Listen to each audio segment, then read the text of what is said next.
Bien, buenos días, queridos hermanos y amigos. Hemos tenido una escuela sabática excelente, exquisita, instructiva, de bendición, y ahora bien, toca el momento pues, de meditar en la palabra del Señor, en el sermón de esta mañana. Vamos, si os parece, a hacerlo primero pidiendo la dirección del Espíritu Santo en oración.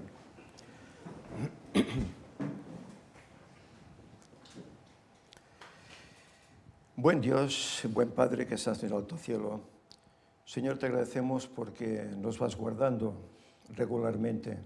Las semanas van pasando, los sábados se van tocando uno con otro.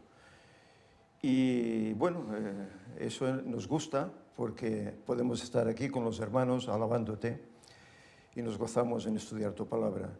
Señor, en esos momentos te rogamos que tu Espíritu tome posesión de mi persona para que sean tus palabras las que salgan de mis labios y también tome posesión de cada mente para que ahora no divague en las cosas cotidianas de la vida, sino que estemos atentos a estas palabras, que aunque son sencillas, pero son palabras que sin duda alguna nos pueden ayudar mucho a cada uno. Señor, te rogamos pues que tu paz quede aquí con nosotros, que nos prepares para este servicio de adoración y, Señor, que estés con todos aquellos que se reúnen en diferentes partes del mundo, sobre todo con los hermanos que siguen el ministerio. Señor, que tu bendición esté con cada uno de ellos. En nombre de Jesús, Señor, te lo pedimos todo. Amén.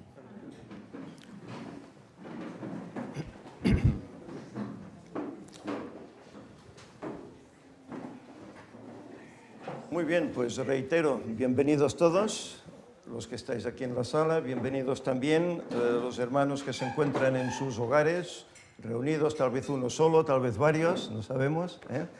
Bienvenidos todos a este sábado y a este programa que tenemos en el ministerio, tanto en la escuela sabática como ahora en el sermón. Bien, hoy, pues según el calendario hecho, hoy me ha tocado a mí. Y bueno, pues vamos a proseguir con el libro que estamos estudiando de Esther, que aunque bien, como yo decía en la oración, es un tema de todos prácticamente conocido, pero está bien a veces redundar en las historias bíblicas, porque siempre podemos sacar lecciones para nosotros. Hoy yo creo que podemos también tomar ese ejemplo y sacar lecciones, ¿verdad? En primer lugar, bueno, es el capítulo 7, por lo tanto nos quedarán solo 3 capítulos, aunque el último es muy cortito, apenas unos versículos. Pero bueno, procederemos a desarrollarlo de otra manera para que sea enriquecedor. Vamos, en primer lugar, como ya hicimos anteriormente, ¿sí? Ah, bien, gracias. Muchas gracias. Hará falta, seguro.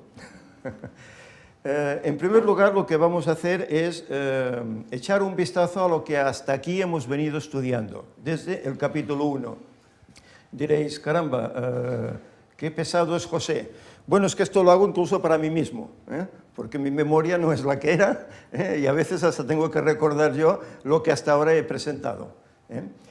Entonces, vimos que en el capítulo 1, el rey Asuero dice que manda llamar a la reina Vasti, ¿verdad?, en un convite que él tenía, en el cual se bebió mucho vino, el hombre estaba pues alegre por el vino, y hizo llamar a la reina, puesto que ella era hermosa, para que fuera pues bueno, la contemplación de todos los invitados, ¿no? Entonces ella, viendo la situación de cómo estaba el rey, dijo, pues no voy a ir, ¿no? Y se negó. Entonces, claro, eso ocasionó que en el capítulo 2 se hiciese un llamado a buscar doncellas en todo el reino para escoger una que tomase el lugar de aquella que ya había sido desechada como reina. Es decir, Vasti ya no sería más reina. Entonces, el capítulo 3, bueno, el capítulo 2 incluso nos menciona que hubo una conspiración contra el rey, que el mismo Mardoqueo, digamos, declaró, y gracias a esa conspiración el rey conservó la vida, y aquellos que querían quitarle la suya fueron ejecutados, ¿no?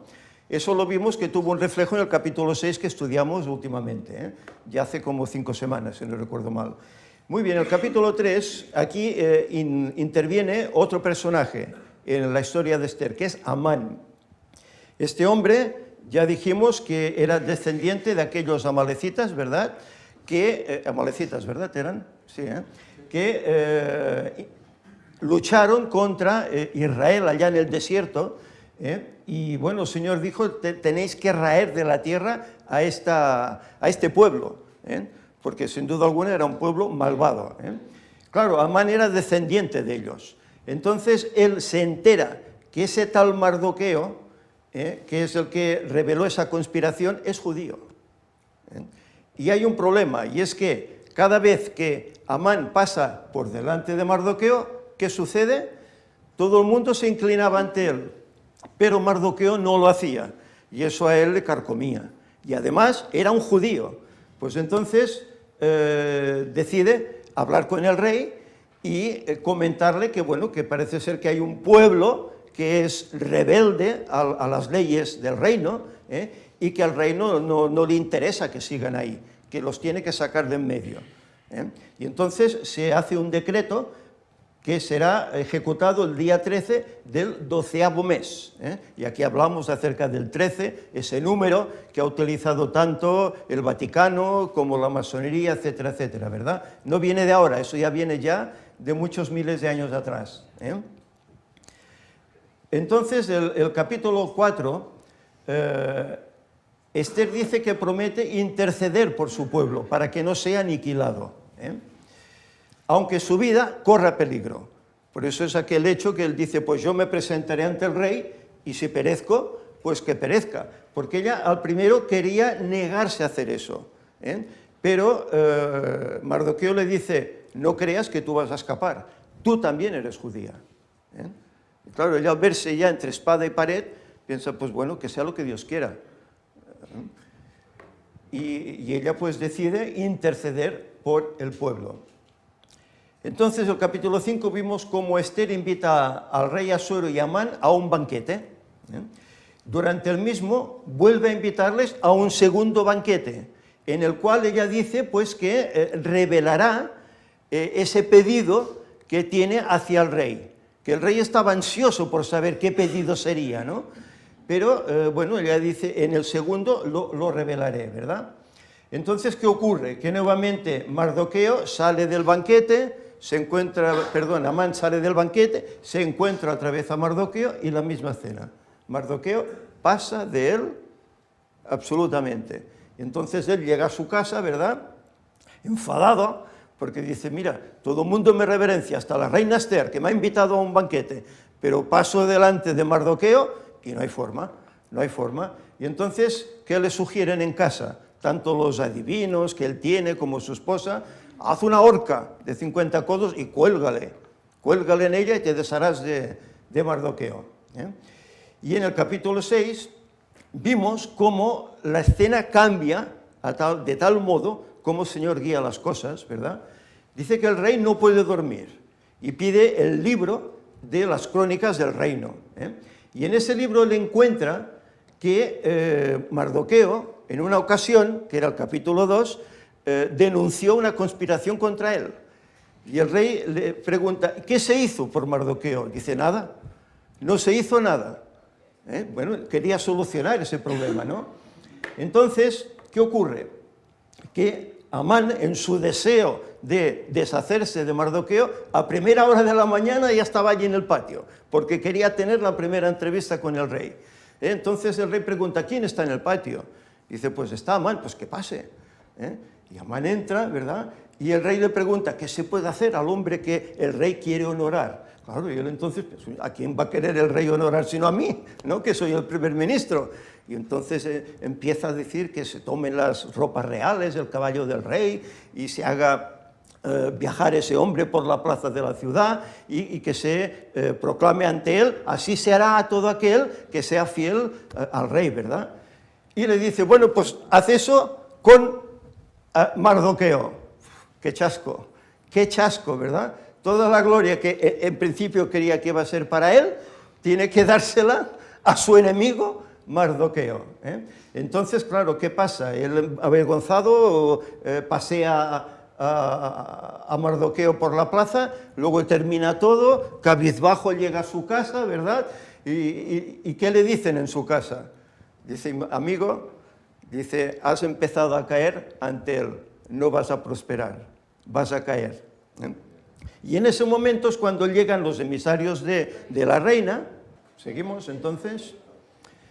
Muy bien, pues estábamos haciendo un resumen, ¿verdad?, de los capítulos que hasta ahora hemos estudiado, llegando al capítulo 6, en el cual decíamos que viendo cómo le habían ido las cosas de mal a Amán, su familia le pronostican, y esos adivinos que él tenía, pues que va a caer ante Mardoqueo. Y en ese momento pues llegan los emisarios a buscarle para ese segundo convite, en el cual la reina va a declarar al rey que es el pedido que tiene, que el rey está ahí, que será, como un crío, ¿verdad? Muy bien, pues el capítulo 7 comienza de esta forma. Dice, fue pues el rey con Amán al banquete de la reina Esther. Y usaremos el comentario bíblico para ver qué es lo que nos dice al respecto. Dice al banquete, que es a beber con, en los festines persas se comía relativamente poco, alimento sólido. Mayormente bebían y comían manjares que nosotros llamaríamos postres. Bueno, para mí un postre pues sería, no sé, lo cotidiano, ¿no? Unas uvas, una manzana, no sé yo si irían así, no sé, más bien comerían una buena pierna de cordero y cosas de estas, supongo, pero bueno, es lo que dice el comentario, ¿verdad? El versículo 2 nos dice, y en el segundo día, mientras bebían vino, dijo el rey a Esther, ¿cuál es tu petición, reina Esther? Y te será concedida.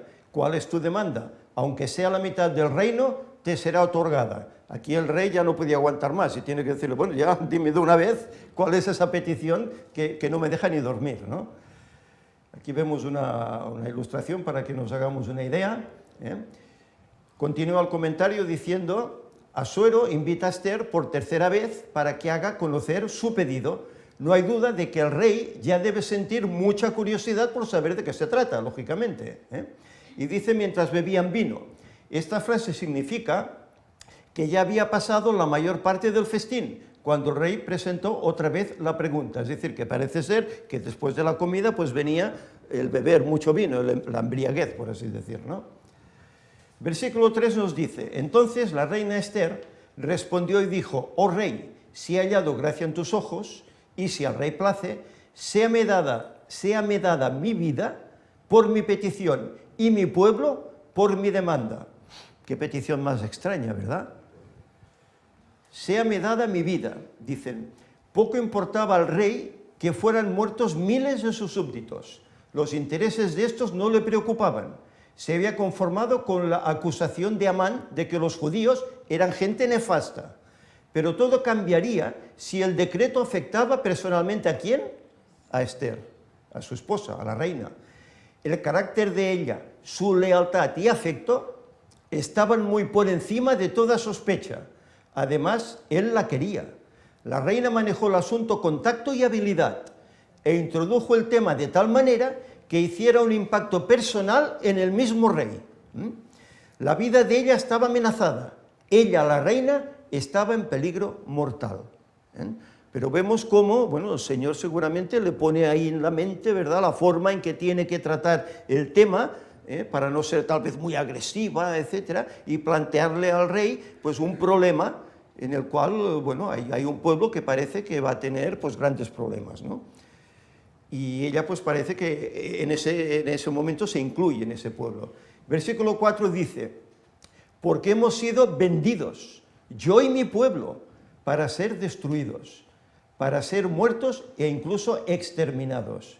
Si para siervos y siervas fuéramos vendidos, me callaría, pero nuestra muerte sería para el rey un daño irreparable. Es decir, ella está diciéndole al rey que hay un pueblo que gracias a un decreto va a ser exterminado en una fecha concreta, ese día 13 del 12º mes, y ella se incluye en ese pueblo. Dice, si para ser siervos hubiera sido ese decreto, yo me conformaría, ya estaban acostumbrados ellos.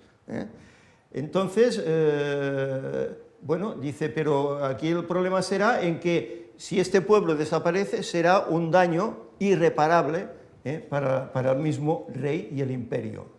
Y dice el comentario, hemos sido vendidos. Dice, no es claro si Asuero en realidad había resuelto aceptar el soborno de Amán, aquellos 10.000 talentos, creo que eran, o sea, una gran cantidad de dinero que le ofrecía, que el rey rehusó. O si Esther habla más bien figuradamente. Bueno, ella supo, por Mardoqueo, supo que Amán quería dar pues, un pago al rey para que hiciera ese decreto de exterminio, ¿verdad? Para ser destruidos, dice. Esta es la primera de 3 expresiones sinónimas. Son una cita del decreto mismo, que está en el capítulo 3, que leímos, el exterminio, ¿verdad?, de aquel pueblo.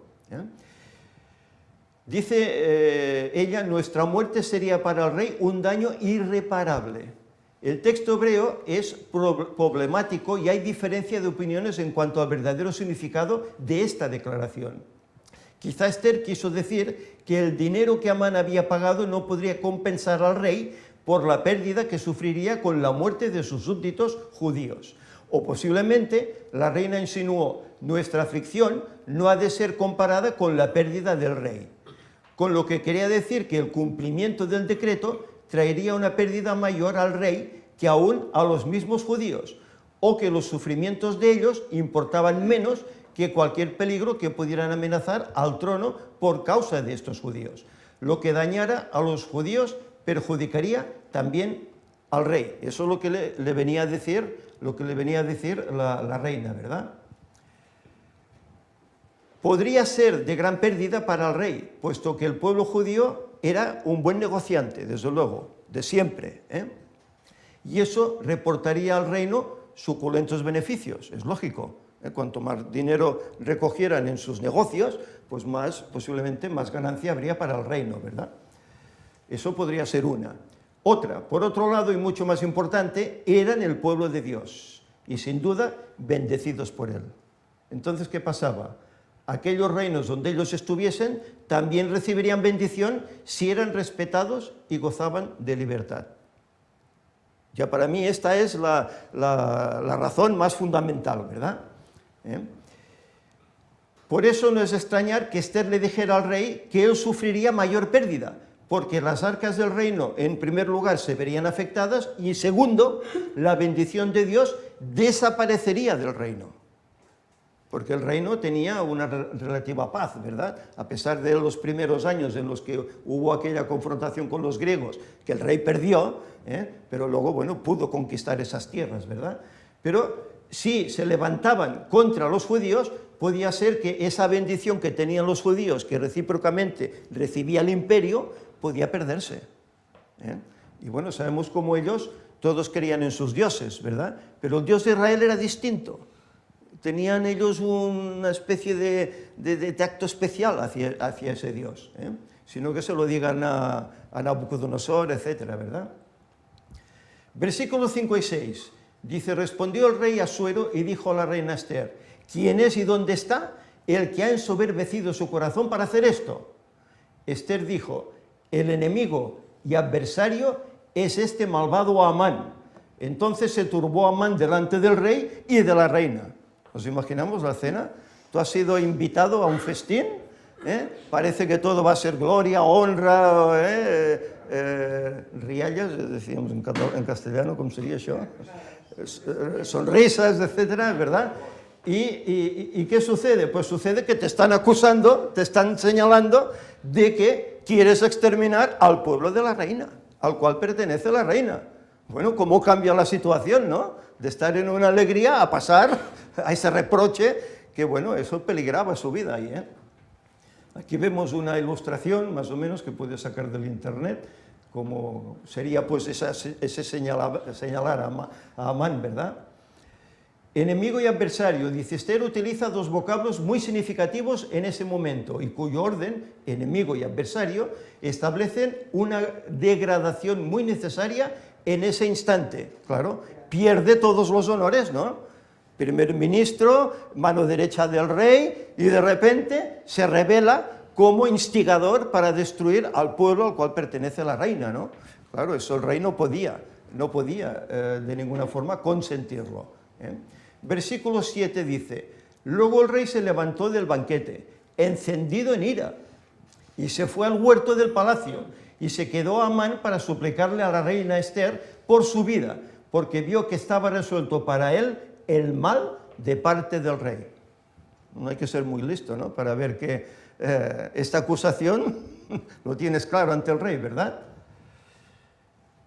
Estaba resuelto para él el mal, dice el comentario. Amán comprendió por el proceder del rey que la predicción de sus sabios de que por cierto caería estaba a punto de cumplirse, y dándose cuenta de la influencia de Ester sobre el rey, le imploró que intercediera por él. Ahora es él el que pide clemencia para que no le quiten su estimada vida, puesto que es quien es, un personaje importante en el reino, ¿verdad? Los judíos es igual, a esos los puedes quitar, pero a mí no, que yo soy quien soy, ¿verdad? Versículo 8 dice, después el rey volvió del huerto, del palacio, al aposento del banquete. Y fijémonos la escena. Dice, y Amán había caído sobre el lecho en que estaba Ester. Recordemos que no estaban sentados en sillas como ahora solemos hacer nosotros, sino que estaban pues inclinados, ¿verdad?, en un diván, hasta incluso en el suelo con cojines, etc. Pues claro, él había caído encima, por así decir, de la misma Ester.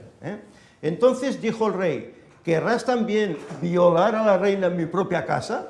Al proferir el rey esta palabra, le cubrieron el rostro a Amán. Sentencia.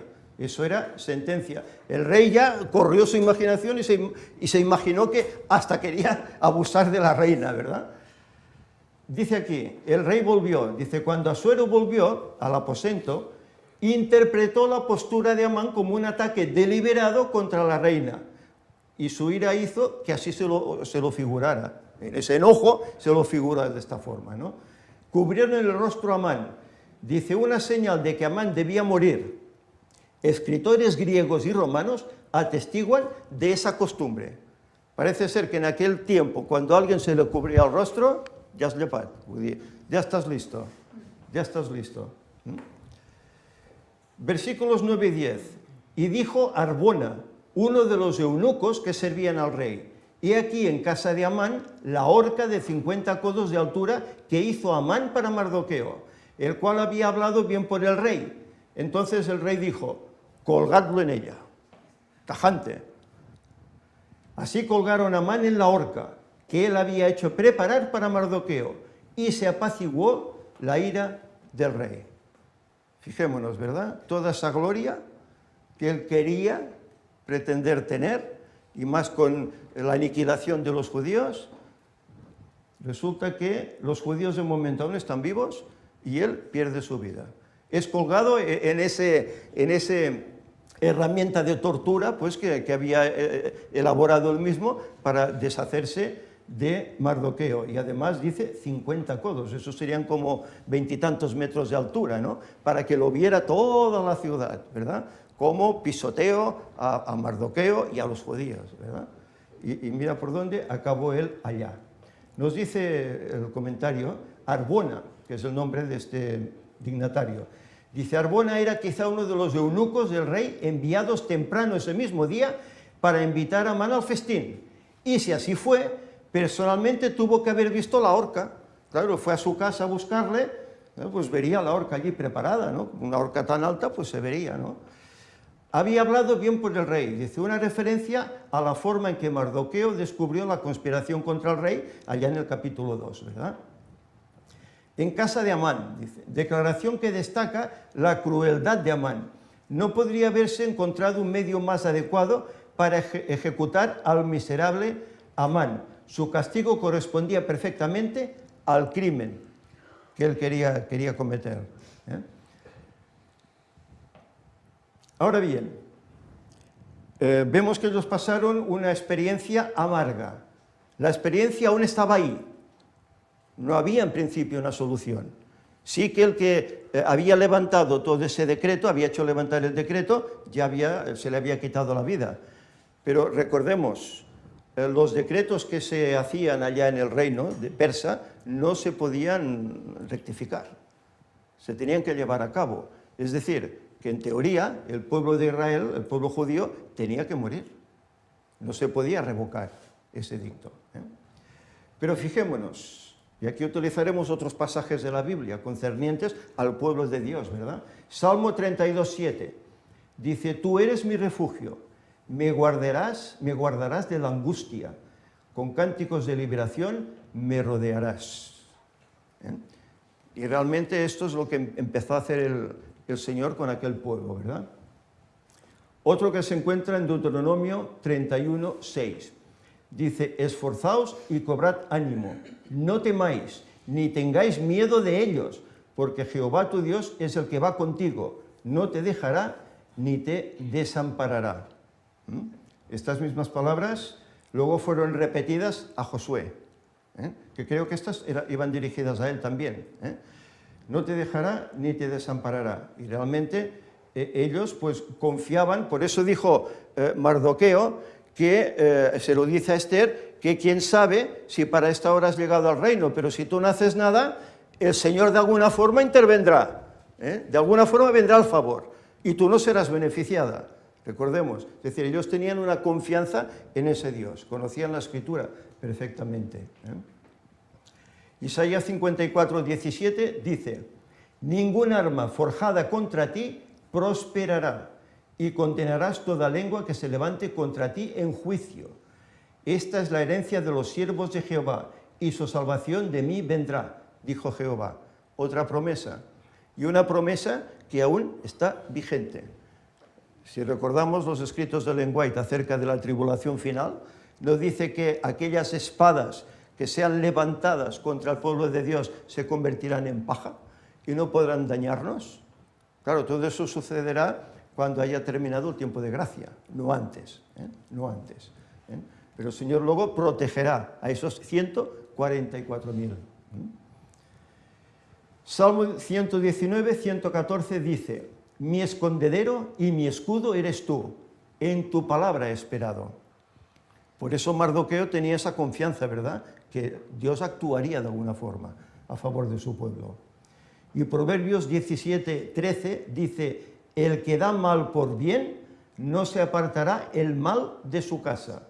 El que da mal por bien, no se apartará el mal de su casa. Es decir, aquel que es malo, la acaba pagando, la acabará pagando.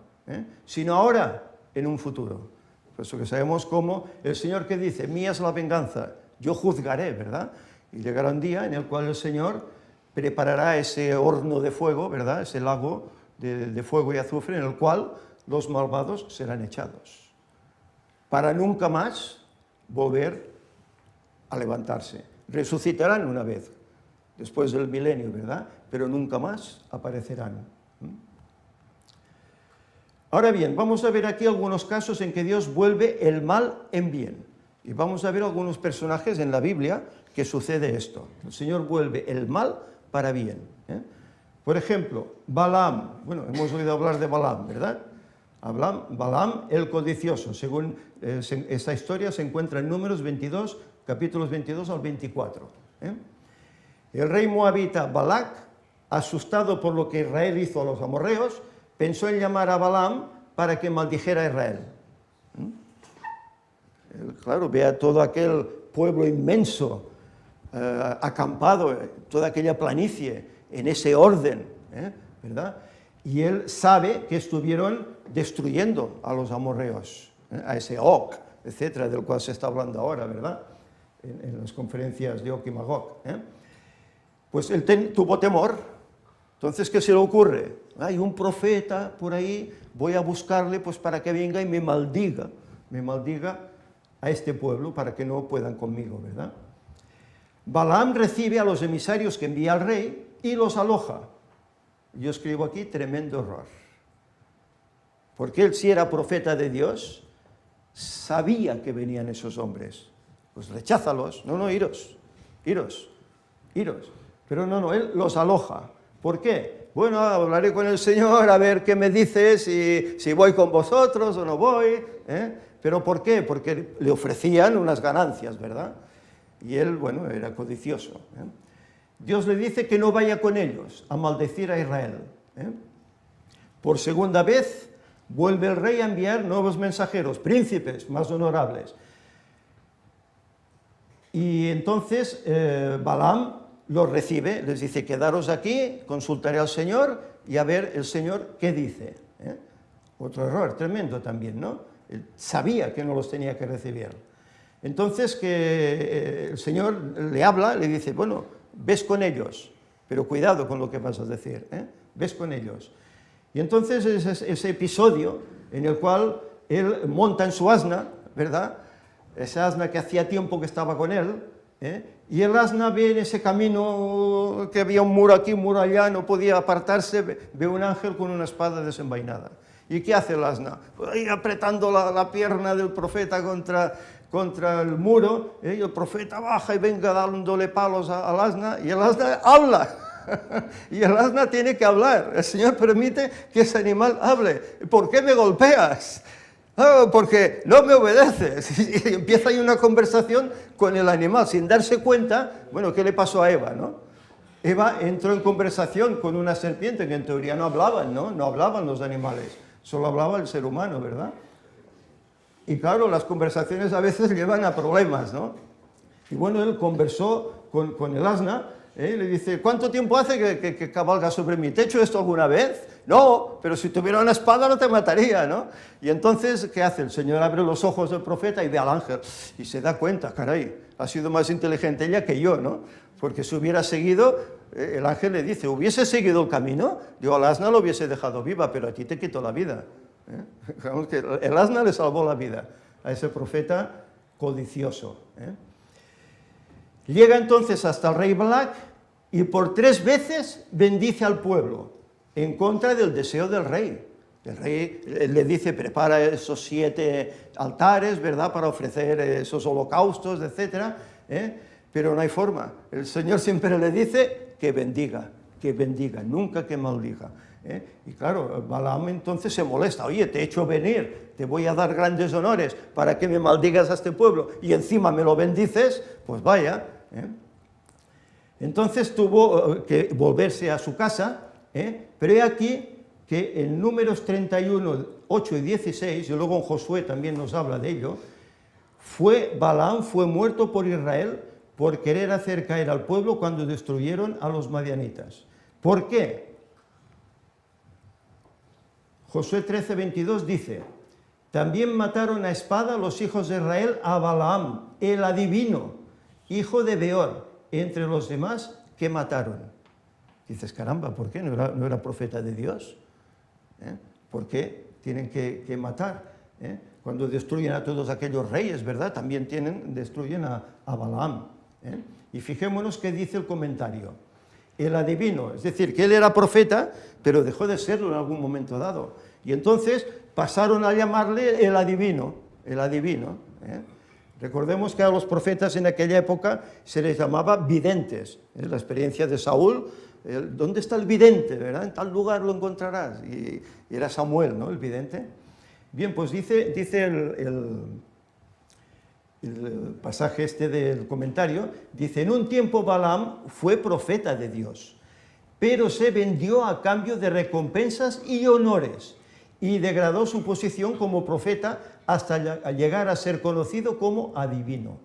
Cuando volvió a su casa luego de haber fracasado en su intento de maldecir el campamento de los israelitas, Balaam decidió usar otros medios de obtener la recompensa ofrecida por Balac.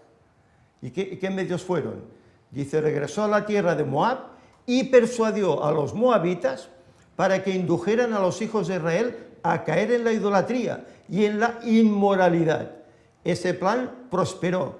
Por haberse opuesto así al pueblo de Dios, Balaam compartió la suerte de los enemigos de Dios en la destrucción que sobrevino a los madianitas. Recordemos aquella escena en la cual un sacerdote incluso tiene que tomar, no recuerdo cómo se llamaba ahora, Finés, exacto, tiene que tomar la lanza, ir a uno de los príncipes de Israel que había tomado una madianita, la llevó a la tienda y allí los enclavó a los dos, como ansiedad por el Señor, ¿verdad? Viendo que todo eso que se hacía, pues bueno, todo eso que se hizo fue instigado por Balaam, el profeta de Dios. ¿Cómo terminó? Se le quitó la vida. Otro ejemplo, Job, varón perfecto y recto, temeroso de Dios. ¿Qué pasó con Job? Dice que un día vienen los hijos de Dios a ver al Señor, ¿verdad? Y entre ellos viene ¿quién? Satanás. Entonces tenía el privilegio aún de acceder al cielo, cosa que ya no tiene. Y el Señor le dice, ¿has considerado a mi siervo Job? No hay ninguno justo como él, ¿verdad? Sí, sí, pero tú tocas sus bienes y verás cómo te va a maldecir, ¿verdad? Y entonces, ¿Satanás qué hace? Hace que lo pierda todo, con aquellas ventiscas y aquellos guerreros que destruyen los siervos, se llevan el ganado, incluso aquel viento tremendo que hace que la casa caiga encima de los 10 hijos que estaban celebrando un banquete y todos mueren. Es decir, que lo pierde todo. Un hombre poderoso, un hombre rico, lo pierde todo, ¿verdad? Por el mismo Satanás. No fue Dios quien lo hizo, el Señor permitió, pero fue Satanás quien hizo eso.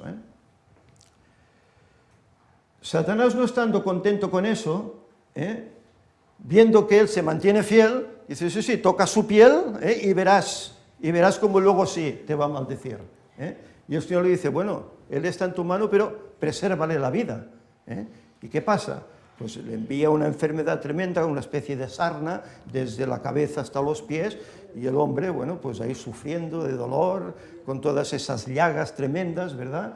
Y encima tiene que aguantar a aquellos 3 amiguetes, que están 7 días ahí ante él, ¿verdad? 7 días calladitos, y al séptimo empiezan a hablar, ¿verdad? Pero en vez de, no sé, ¿cómo se dice esto? En vez de tener, pues, consideración hacia él porque está sufriendo, pues, ¿qué le dicen? No, eres un gran pecador, esto te viene porque eres muy malo, no atiendes a las viudas, ni al pobre, ni tal, ni cual, eres tremendo. ¿Qué conciencia tenían en aquel tiempo, no? Las personas.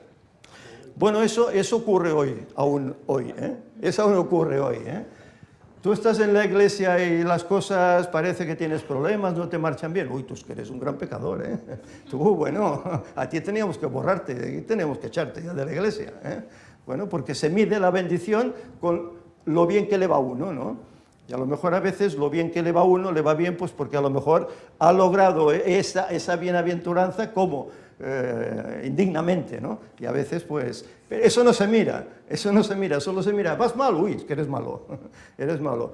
Mira, yo recuerdo en una ocasión, creo que lo hemos explicado alguna vez, Víctor y yo nos pusimos a colportar, eso hace años, éramos muy jovencitos, yo tenía un pelo que, uf, Y bueno, me acuerdo que vino un hijo del pastor que teníamos en la iglesia a enseñarnos, ¿no?, cómo iba esto del comportaje.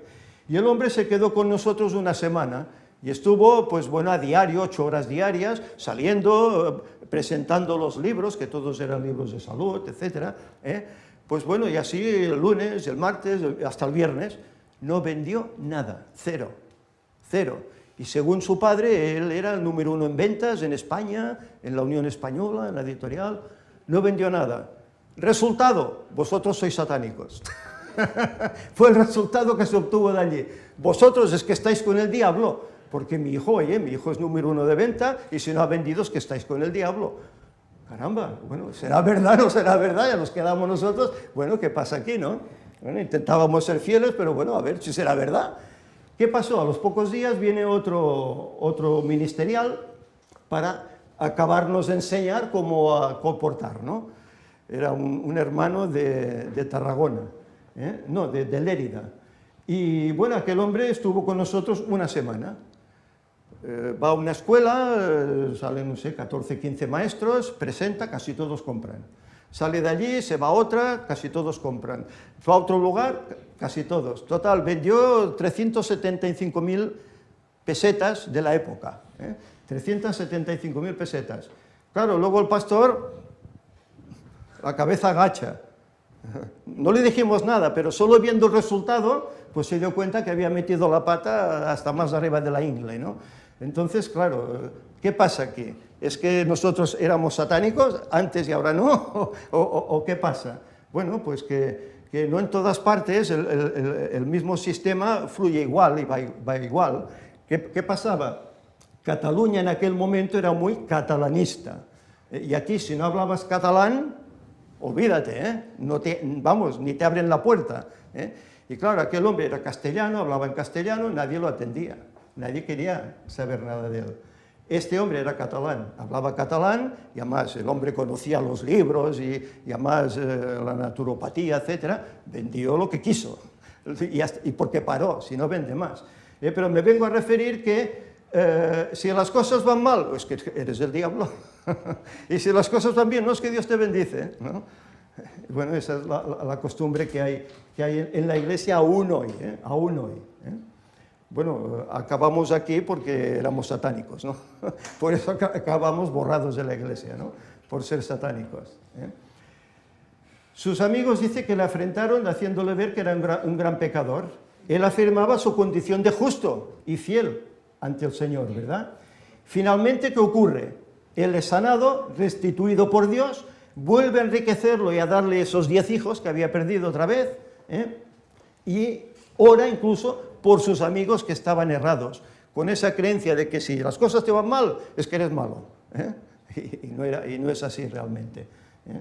Ese es un error que, bueno, está ahí escrito desde hace, bueno, ese libro lo escribió Moisés, fue el primer libro que dicen que escribió Moisés. ¿Hace cuánto? 1500, 1600 años, ¿eh? Hoy aún se cree así. Es triste, pero hoy aún se cree así, ¿eh? Muy bien, otro personaje, Moisés, hemos hablado en la escuela sabática de él un poco, ¿verdad? Soporta al pueblo rebelde 40 años, ¿eh? Que casi lo apedrean incluso. Le dice al Señor, es que casi me van a apedrear ya, ¿verdad?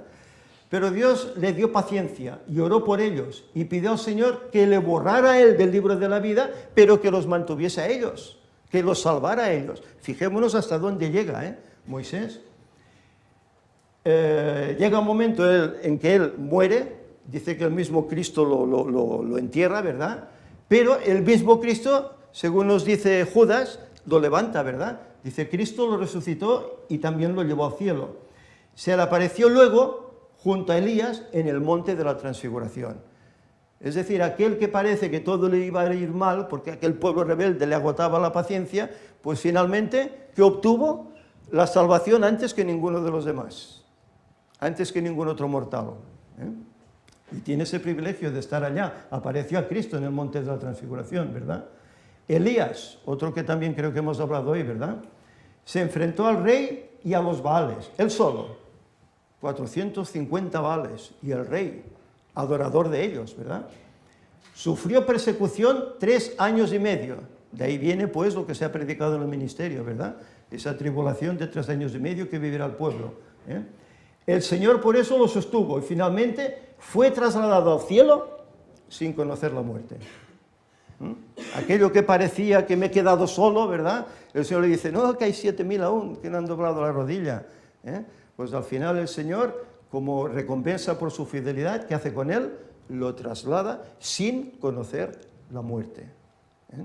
Solo él y Enoc, creo, nadie más.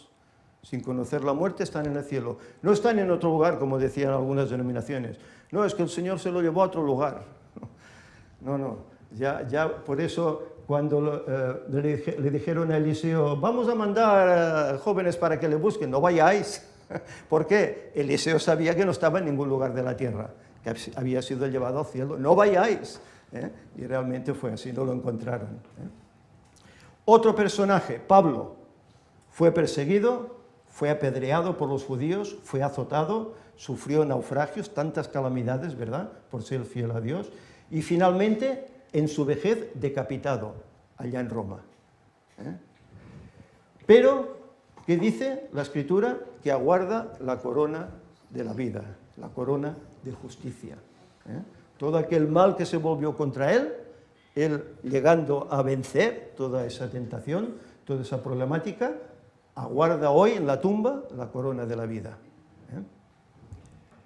¿Y Jesús? ¿Qué podemos decir de Jesús? ¿Qué podemos decir?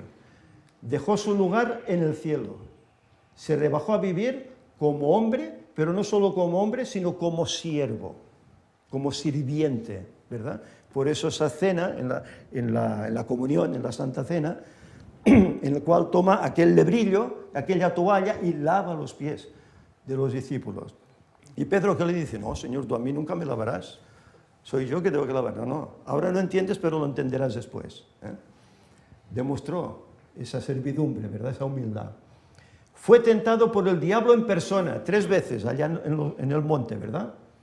Y por sus agentes humanos, todos aquellos fariseos, escribas, que constantemente le mandaban gente, ¿verdad?, para hacerle caer con preguntas sediciosas, etcétera, ¿verdad? Fue perseguido 3 años y medio también, como Elías, y finalmente enjuiciado, torturado y crucificado. Un hombre que quería hacer el bien, y acaba así. Acaba así, pero resucitó. Regresó junto al Padre y volverá como Rey de Reyes para recoger los frutos de su labor, destruir al mal para siempre y darnos una vida eterna, perfecta, inmerecida junto a Él, aquí en la tierra que luego será purificada, recreada y sin rastro ya de mal. Es decir, aquí hemos visto una serie de personajes, el más destacado Jesús, sin duda alguna, porque gracias a Él hoy podemos ser salvos, si creemos en Él, si lo obedecemos, ¿verdad? Pero vemos cómo parece ser que todo el mal que se volcó sobre ellos, se volvió, el Señor lo vuelve para bien.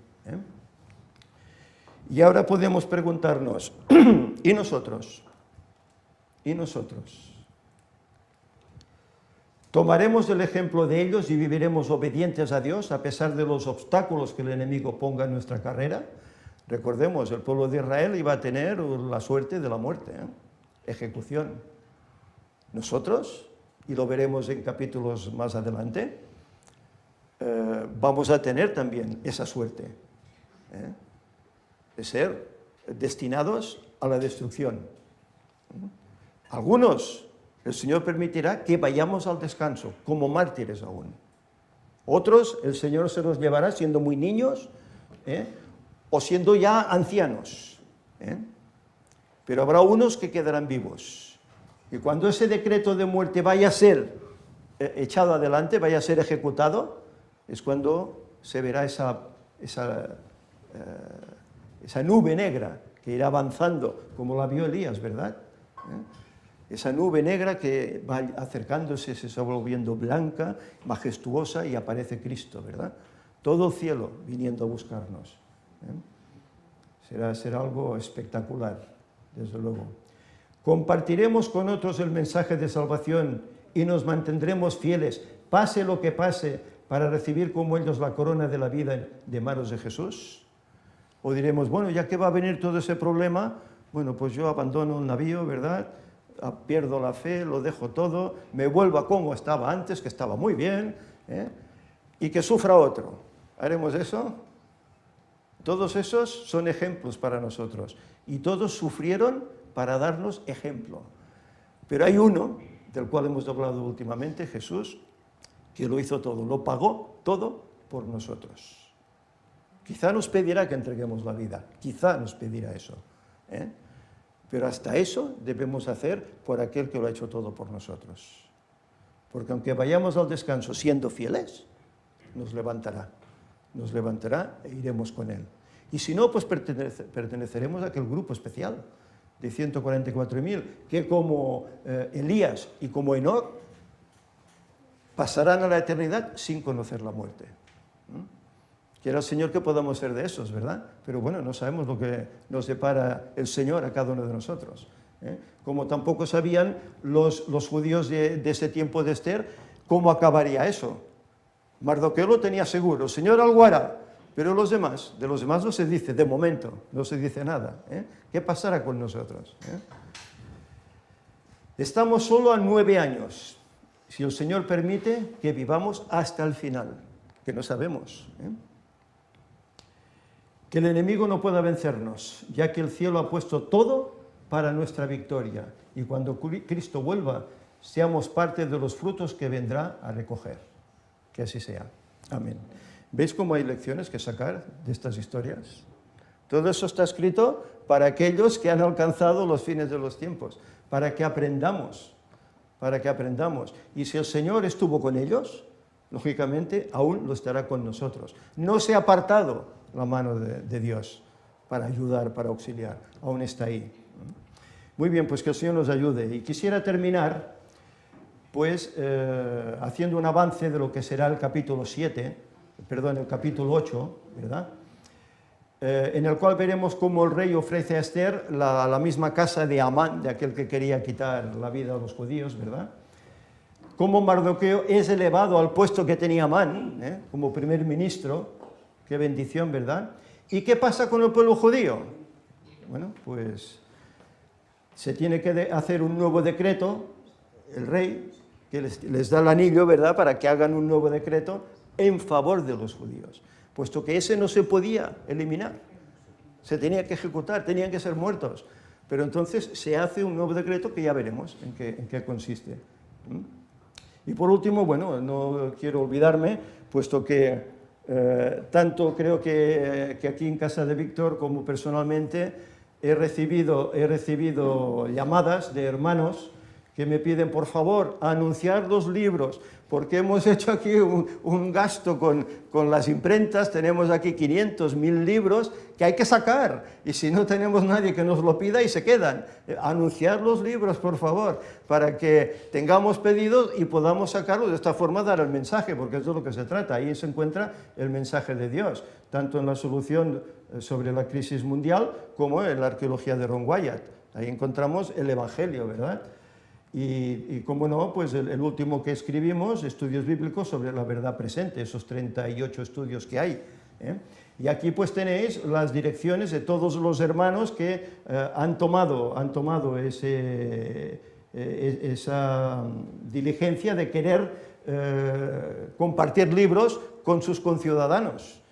Y tenemos países como Chile, México, Argentina, Perú, Brasil y Estados Unidos, California. ¿Sabéis? Esta semana recibí un llamado precisamente de la hermana de California que me decía que hay otra hermana en Arizona que también quiere ella ya repartir los libros. Dice, ya te llamará para quedar de acuerdo. Bueno, ya serán no 7, contando aquí España, sino que serán ya 8 con ella. Se trata de que la obra avance y de que las gentes puedan conocer. Esta semana he conversado con una chica de Chile que tan solo tiene 20 años, yo le mandé los borradores, digamos, de estos 3 libros, y se han salido ya los 2 primeros en esta semana, han salido los 2 primeros. Y me dice, hermano, he descubierto cosas que no sabía, y se lo agradezco y tal y cual, ¿no? Y bueno, y ya el deseo pues de querer compartir con otros, etcétera. Bueno, eso pues a uno le anima, ¿no? Que dice, bueno, por lo menos lo que está ahí escrito sirve para algo, ¿no? Sirve para algo. Yo estoy seguro que el Señor bendecirá esto, y no solo estos, sino sabemos como el ministerio también ha hecho el conflicto de los siglos, ¿verdad? Aquí está. Ah, bien, eso te lo dejo a ti, pues. Adelante. Bueno, estos libros ya los presentamos también, El conflicto de los siglos, en esta versión, digamos, que respeta la paginación de la edición Granate, que todos pues hemos visto, ¿no? La clásica, digamos, que todos habéis tenido en la Iglesia Adventista, que conserva pues el número de páginas en el mismo orden y todo igual. Este libro pues sale por unos 4 euros, pues para quien esté interesado. Es una versión, digamos, asequible para dar el Evangelio. Y luego tenemos también este otro libro, que es un libro pues anterior, también El conflicto de los siglos, en una versión que había antes, de los años 30, supongo que sería, más antigua, ¿no? Escrita en un castellano pues más de esa época, pero con unas expresiones pues muy interesantes y sobre todo ilustraciones también. Exactamente, las ilustraciones que podemos encontrar en el libro, que son también pues muy enriquecedoras, ¿no? A la hora de leerlo. En fin, este ya es más pues para que cada uno, quien quiera tenerlo y tenerlo en casa, pues que lo pueda adquirir. Todavía no lo hemos impreso, pero hemos hecho una lista para quien quiera, pues esté interesado en tenerlo, pues que se apunte, que lo diga, y haremos el pedido según las personas que seamos, ¿no? Podrá salir el precio pues aproximadamente pues unos 30 euros, quizá 35, dependiendo pues de los que seamos que queramos tener este libro. Al principio la idea es imprimirlo la semana que viene. Sí, vale. O sea, la semana que viene, pues ya la idea sería ya hacer el encargo y imprimirlo, o sea que quien esté interesado, pues que lo diga esta semana, sea ser posible, para que pueda incluirse en la lista. Nada más. Muy bien, muchas gracias. Bueno, pues ya veis que hay material en el ministerio, ¿verdad?, para poder compartir el Evangelio con los demás, ¿eh? Incluso con los hermanos de la fe que están en las iglesias, ¿eh? Porque los conceptos que se están presentando en el ministerio, bueno, son únicos. No se predica en las iglesias, no se predica. Es lo que me decía esta chica. Aquí he visto cosas que en la iglesia, ella es adventista desde hace un tiempo, dice, en la iglesia no se habla de esto, ni de Ron Wyatt, ni según qué cosas que ha encontrado en los libros, ¿no? Yo, claro, digo, es que esto no lo encontrarás, esto viene de Tarsis, esto es un mensaje especial que el Señor tiene preparado para el último tiempo, ¿eh? Y bueno, por lo tanto, tenemos material para trabajar, ¿eh? Aparte de esto, ahí sabemos que hay folletos, etcétera, y está el boca a boca, ¿no? Poder hablar con los contactos que tenemos. Bueno, cada uno sabe lo que tiene que hacer. Esta mañana lo estábamos hablando, ¿verdad? La responsabilidad que tenemos nosotros ante los demás, ¿no? Para darles un buen ejemplo, un buen testimonio, ¿eh?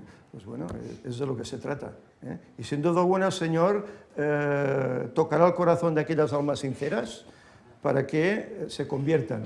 Muchos sabemos que no lo harán, se reirán, se burlarán, ¿eh? Nos difamarán incluso, pero sabemos como de entre todos habrá alguna alma sincera que esa alma se entregará al Señor. Y esa es la que hay que buscar, por medio del conflicto, de los libros, de los folletos, del contacto verbal, que el Señor nos ayude a ello.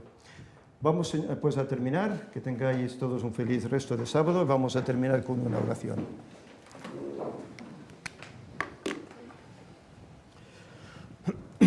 Señor y Padre, que estás en el alto cielo, te agradecemos, Señor, porque tú nos llamaste a este ministerio. No solo ya allá a la Iglesia Adventista, que durante un tiempo iba bien, sino que luego, Señor, tú formaste este nuevo ministerio en el cual se encuentra el mensaje final para este mundo. Señor, te agradecemos por hacer que podamos ser partícipes de él y te rogamos que nos ayudes a ser aptos y que nos ayudes, Señor, para que veamos la responsabilidad que tenemos, cómo tenemos que compartir esto, sabiendo que en el libro de Esther está escrito cómo será el final de esta historia y que al final pues podemos padecer grandes cosas, pero Señor, que lo hagamos en tu nombre, no por ir en contra tuyo, por ser ladrones o malas personas, sino por predicar el Evangelio, para que otros puedan, Señor, conocerte. Señor, sabemos que vas a bendecir todo este material, vas a bendecir todas estas personas que lo van a recibir, para que, Señor, vean esas verdades que en sus iglesias no les cuentan. Y así sean muchos, Señor, los que se añadan a este ministerio, a tu pueblo. Señor, que tu paz quede con nosotros, que guardemos tu día Santo Sábado como es debido y que nos perdones, Señor, si en algún momento, tal como hemos visto que en los personajes bíblicos sucedía, que tenían también sus caídas, nosotros, como no, también las tendremos. Pero te rogamos que tú nos perdones y nos ayudes, Señor, a levantarnos y a ir poco a poco purificándonos, santificándonos, para poder estar en tu presencia. Que tu paz quede con nosotros, que en el nombre de Jesús te lo pedimos. Amén.